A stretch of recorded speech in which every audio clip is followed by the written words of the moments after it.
대한민국 최남단 마라도 영상입니다.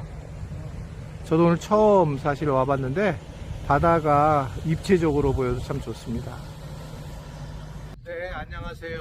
5월 19일 목요일 짱목과 말씀수다의 시간입니다.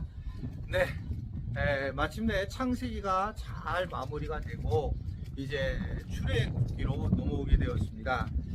오늘 말씀 출애굽기 1장 1절부터 14절의 말씀, 하나님 말씀을 보시겠습니다. 야곱과 함께 각각 자기 가족을 데리고 애굽에 이른 이스라엘 아들들의 이름은 이러하니 르우벤과 시몬과 레위와 유다와 이사갈과 스불론과 베냐민과 단과 납달리와 갓과 아셀이요. 야곱의 허리에서 나온 사람이 모두 70이요. 요셉은 애굽에 있었더라. 요셉과 그의 모든 형제와 그 시대의 사람은 다 죽었고 이스라엘 자손은 생육하고 불어나 번성하고 매우 강하여 온 땅에 가득하게 되었더라. 요셉을 알지 못하는 새 왕이 일어나 애굽을 다스리더니 그가 그 백성에게 이르되 이 백성 이스라엘 자손이 우리보다 많고 강하도다. 자, 우리가 그들에게 대하여 지혜롭게 하자. 두렵건대 그들이 더 많게 되면 전쟁이 일어날 때에 우리 대적과 합하여 우리와 싸우고 이 땅에서 나갈까 하노라 하고 감독들을 그들 위에 세우고 그들에게 무거운 짐을 지워 괴롭게 하여 그들에게 바로를 위하여 국고성 비돔과 라암셋을 건축하게 하니라. 그러나 학대를 받을수록 더 번성하여 퍼져나가니 애굽 사람이 이스라엘 자손으로 말미암아 근심하여 이스라엘 자손에게 일을 엄하게 시켜 어려운 노동으로 그들의 생활을 괴롭게 하니 곧 흙 이기기와 벽돌 굽기와 농사의 여러 가지 일이라. 그 시키는 일이 모두 엄하였더라. 네, 오늘 말씀은 결국 이 이스라엘 자손들이 애굽에서 이제 야곱의 자손 70여 명이 있다가 고센 땅에서 이제 머물고 있는 장면에서 계속 이어져서 출애굽에 대한 말씀이 나오게 됩니다. 우리가 출애굽에 대한 말씀을 다 아시겠지만 결국은 이스라엘 백성들이 애굽을 떠나서 가나안 땅에 들어가는 여정이 어떻게 이루어지고 또 그 과정 중에 광야에서 하나님의 개입하심이 어떤지 보여주고 있는 겁니다. 적어도 이 창세기서부터 출애굽까지 갈 때에 하나님에 대한 분명한 하나님이 누구신지를 몰랐던 것은 사실이었습니다. 특별히 이제 출애굽기 3장에 가서야 하나님께서 모세에게 스스로 있는 자라고 하는 것을 말씀을 하시게 되잖아요. 그런 것 정도로 하나님이 누구신지 여호와 하나님이신 것을 고백하는 그런 장면들이 나오고 있습니다. 그래서 이 출애굽은 하나님이 정말 어떤 분이신지를 보여주는 겁니다. 그래서 출애굽 여정을 통해서 하나님께서 어떤 분이신지 전혀 하나님을 몰랐던 사람들에게 알려주는 그런 내용의 장면이라고 볼 수가 있어요. 자, 그래서 오늘 1절에도 보면 야곱과 함께 가족, 각각 자기 가족을 데리고 애굽에 이른 이스라엘 아들은 이러한다 라고 하는 것으로 말씀이 시작하고, 그리고 이제 결국 8절에 보면 요셉을 알지 못하는 새 왕이 일어나 애굽을 다스리게 되면서, 그러면서 이제 그들이 비돔과 라암셋을 건축하면서 이스라엘 유대인들을 갖다가 핍박하기 시작하고 박해하기 시작을 합니다. 이로 인해서 결국은 이스라엘 자손들이 굉장히 어려워지지만 하나님의 복을 받은 이들은 오히려 번성해지는 과정으로 나타나게 되는 것이 이제 본문의 시작의 내용의 말씀입니다. 우리가 기억해야 될 건 뭡니까? 자, 그 앞까지 굉장히 잘 나왔어요. 인생이 이 유대인들이. 그러나 시간이 지나면서 결국은 이렇게 어려운 일을 겪게 되고 결국은 이들이 축복을 받을 때문으로 세상에서 더 어려운 일을 겪는 것을 보게 되는 것을 우리가 알 수가 있습니다. 저는 이걸 보면서 오늘 좀 심각하게 이야기를 좀 이렇게 수다를 떨고 싶은 것은 뭐냐면 한국교회의 모습이 그대로 드러나요. 한국교회가 지금까지 엄청난 복을 누리게 되었잖아요. 정말 뭐 예전에는 어디 가든지 간에 이렇게 십자가만 꽂으면 수많은 사람들이 와서 예수님을 믿고 예배를 드렸습니다. 정말 큰 복을 받았어요. 그러자 이 기독교 자체가 결국은 본질 자체를 점진적으로 잃어버렸습니다. 교회를 크게 하려고만 했던 거예요.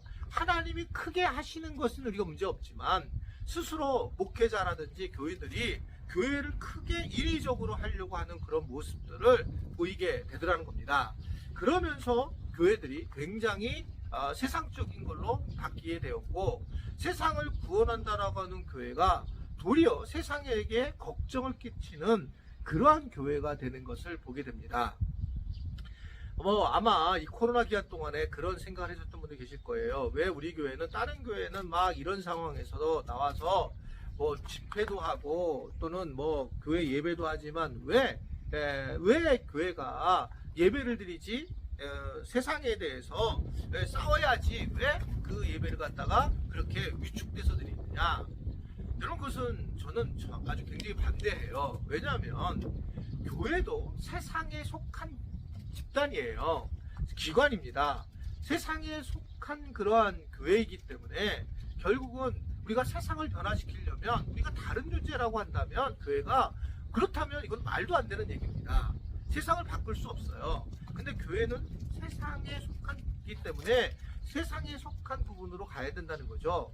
예수님도 제자들이 그런 얘기 하잖아요. 이 세금은 어떻게 될까 할 때에 가이사의 것은 가이사에게, 하나님의 것은 하나님에게 드려라 라고 이렇게 얘기하는 것처럼 세상에 대한 어떤 모습들에 대한 것들을 인정하는 그런 모습들을 보인다는 겁니다.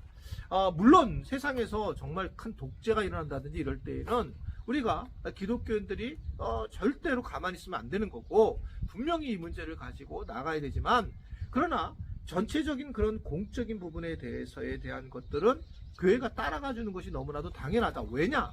가장 큰 이유는 정부에 대해서 우리가 머리를 숙인다 이런 내용이 아니고, 세상 사람들이 이러한 교회를 어떻게 공적인 교회로 바라보는가. 이미 교회는 이상한 집단인 겁니다. 자기들끼리 이상한 얘기하고 자기들끼리 욕하고 자기들끼리 끼리끼리만 노는 아주 폐쇄적인 집단으로 돼버린 거예요. 그러니까 조금도 우리가 다른 어떤 종교들도 그냥 복음이 있고 없잖아요. 거기 다른 종교들은 그것들을 그냥 인정하고 우리는 복음을 하나로 가는 거지만, 아예 다른 종교들도 인정하지 못하고 그들을 갖다 배척하는 모습을 보면서 세상 사람들 기독교를 버리는 겁니다. 핍박을 당하는 그런 과정으로 갈 수밖에 없는 거예요. 애굽에 새 바로가 일어난 것처럼 우리 기독교도 지금부터는 새로운 상황으로 바뀌는 겁니다. 그래서 옛날에 어떤 영광을 차지하려고 한다는 것은 잠깐 생각해 봐야 될 거다. 그러니까 우리 교회도 사실은 제가 이제 안식월을 오게 된 동기 중에 하나인데, 우리 교회는 뭐 옆에 이제 아파트가 들어오면 많이 부흥이 될 거예요, 인원수가. 그런데 과연 인원수가 부흥이 되는 게 교회일까? 그렇게 생각하지 않습니다, 저는요. 그래서 뭐 어떤 분들은 교회를 좀 더 건축을 하고 옆에 비전센터를 짓고 이렇게 얘기를 하고 있지만, 물론 져야 되면 져야 되겠죠. 그러나 저는 그렇게 키워서 사람들을 오게 하는 것보다 어떻게 하면 좀 더 건강한 교회를 만들어서 잘 모이고 흩어지는 걸 잘할까, 이것에 대해서 이번 안식월에 연구하고 싶고 또 기도하고 있어요. 우리 지체들도 이 부분을 위해서 기도해 주셨으면 정말 감사하겠습니다. 감사하겠습니다. 이게 머리가 지금 되게 이게 잘 안 나오네, 보니까 지금 햇빛이 이렇게 비쳐가지고. 그래서 이 지금 한국 교회에 여러분 문제는 없어요. 근데 교회는 망하지 않습니다. 왜냐하면 예수님이 진리이기 때문에 그래요. 교회가 바르게 쓰는 교회들은 다 성장하고 있어요, 지금도요. 그러나 자꾸 세상적인 욕물, 세상적인 것들을 갖다가 얻으려고 하고, 그리고 세상의 어떤 가치관이 교회에 들어온다는 것은 굉장히 사실은 잘못된 부분인 거죠. 예를 들면 욥기 말씀에 보면 8장 5절인가 보게 되면 너희가 세상에서 어떻든 이렇게 복이 됐다라고 하는 그런 얘기 있잖아요. 갑자기 기억이 안 나는데 우리 전사님 찾아가지고 밑에 좀 해줬으면 좋겠어요. 갑자기 기억이 딱 안 나서. 근데 그것도 사실은 우리가 보통 상가에 가서 걷는 그런 성규인데, 이것도 욥이 신앙 고백한 게 아니라 그 친구들이, 욥이 친구들이 욥에게 공격하는 내용이거든요. 그러니까 이게 참 우리는 근데 우리한테 밖에 그냥 성경 하나를 따와서 그래서 복을 누리려고 하는 그런 모습, 기복적인 모습이 우리 안에 가득하다는 겁니다. 세상은 바뀌었어요. 지금 이들도 바뀌었습니다. 그러면서 이 출애굽이 바뀌었다라고 하면서 이제 핍박이 시작될 거라고 하는 것을 얘기를 하고 있고, 우리 한국교회도 이제 바뀌어서 새로운 핍박이 시작될 거라고 하는, 새로운 삶이 시작된다는 걸 기억하고, 우리 모두 지체들이 이제는 오늘은 특별히 한국교회를 위해서 많이 기도하는, 또 생각해주는 그런 시간이 될 수 있기를 바랍니다. 기도하겠습니다. 하나님 아버지, 오늘은 또 우리 한국교회를 우리가 생각을 하게 됩니다. 여러 가지 교회를 하나님 복내리게 하셨지만 한국교회가 바른 길을 가지 못했습니다. 이제 서국교회처럼 또 어려운 일을 당할 수도 있고 또 때로는 서국교회처럼 바른 길을 갈 수도 있을 텐데, 오늘 말씀을 듣는 우리 모든 지체들이 한국교회와 우리 자신을 위해서 기도하는 그런 시간이 되게 하시고 회개하면서 다시 복음 앞에 쓰는 은혜를 누리도록 축복하여 주옵소서. 예수님의 이름으로 기도드리옵나이다. 아멘.